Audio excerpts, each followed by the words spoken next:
Dans ce centre de santé de Bamako, début de journée chargée pour Gandiga Amidem. Elle a rendez-vous avec une centaine de patientes, toutes venues pour faire un dépistage du cancer du sein.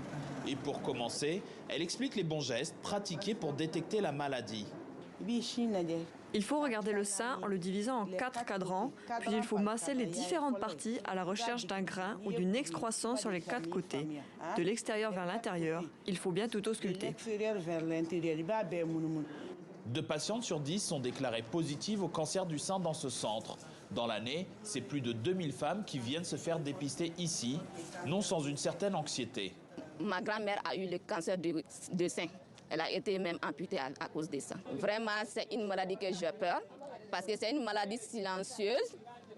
Tu peux faire 10 ans, 15 ans avec la maladie sans que tu ne le saches.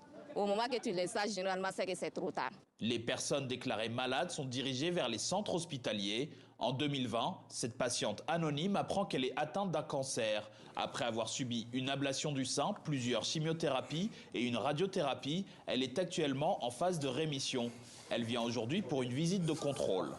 Tous ceux qui ont été décelés tôt, sur 10 femmes, il y a 8 qui guérissent.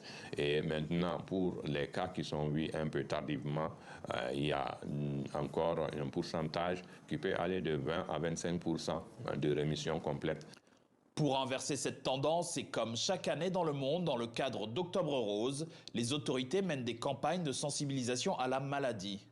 Les femmes ne doivent plus avoir peur et elles ne doivent plus avoir honte. Tout le monde se doit d'aller à l'hôpital et de pratiquer l'autopalpation chez soi afin de mieux accompagner la maladie et d'éviter les nombreux décès. Du dépistage à la rémission complète, la prise en charge des cancers du sein et des cancers du col de l'utérus sont gratuits pour les malades qui se dirigent vers les hôpitaux publics.